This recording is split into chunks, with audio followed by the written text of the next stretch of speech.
అవినీతి నిరోధక చట్టం కేసులపై సుప్రీంకోర్టు సంచలన తీర్పు వెలువరించింది. కీలక ఆదేశాలు కూడా జారీ చేసింది. ఆ కేసులపై దర్యాప్తు జరగాల్సిందేనని, నమోదైన ఎఫ్ఐఆర్లు కొట్టివేయడం కుదరదని తేల్చి చెప్పింది. AP ACB central investigation unit నమోదు చేసిన ఎఫ్ఐఆర్లను రద్దు చేస్తూ హైకోర్టు ఇచ్చిన తీర్పును కొట్టివేసింది సుప్రీంకోర్టు. అన్ని ఎఫ్ఐఆర్లపై దర్యాప్తు చేయాలని ఆదేశించింది.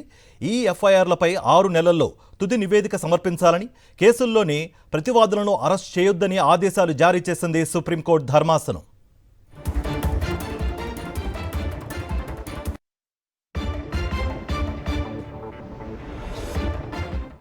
అయితే అవినీతి నిరోధక చట్టం కేసులపై సుప్రీంకోర్టు సంచలన తీర్పు వెలువరించింది.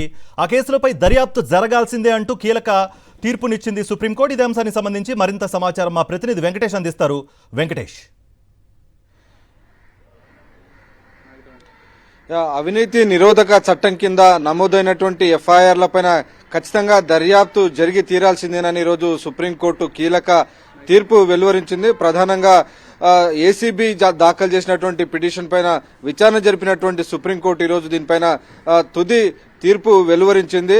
నిజానికి రాష్ట్ర విభజన తర్వాత ఏసీబీ సెంట్రల్ ఇన్వెస్టిగేషన్ యూనిట్ కు సంబంధించినటువంటి యూనిట్ ను నోటిఫైడ్ పోలీస్ స్టేషన్ గా నోటిఫికేషన్ చేయలేదనేటువంటి ఒక సాంకేతిక కారణంతో ఆంధ్రప్రదేశ్ హైకోర్టు ఆ సిఐయు ఏసీబీ నమోదు చేసినటువంటి ఎఫ్ఐఆర్లన్నిటిని రద్దు చేసింది. సో దాని కారణంగా చాలా కేసుల్లో అవినీతి నిరోధక చట్టం కింద చాలా మంది అధికారులు కానీ వీరికి పైన ఇప్పటికే కేసులు నమోదైనాయి. సో వాటివన్నీ కూడా రద్దు అయిపోవడం కానీ, అలాగే మధ్యలోని ఇన్వెస్టిగేషన్ అంతా కూడా ఆగిపోయింది. సో దాని కారణంగా కంప్లీట్ గా నిందితులందరూ కూడా తప్పించుకునేటువంటి పరిస్థితి తలెత్తింది. సో ఆ నేపథ్యంలో హైకోర్టు ఇచ్చినటువంటి తీర్పును ఛాలెంజ్ చేస్తూ ఏసీబీ సుప్రీంకోర్టుకు వచ్చింది. సో సుప్రీంకోర్టు దీనిపైన విచారణ జరిపింది. జస్టిస్ సుందరేశన్ ధర్మాసనం దీనిపైన విచారణ జరిపి ఈరోజు దీనిపైన తుది తీర్పు వెలువరించింది. సో దాని ప్రకారం ACB CIU central investigation unit నమోదు చేసినటువంటి ఎఫ్ఐఆర్లన్నిటిపైన కూడా దర్యాప్తు జరిగి తీరాల్సిందే, ఎఫ్ఐఆర్ల రద్దు కుదరదని స్పష్టం చేస్తూ హైకోర్టు తీర్పును కొట్టివేసింది. దాంతో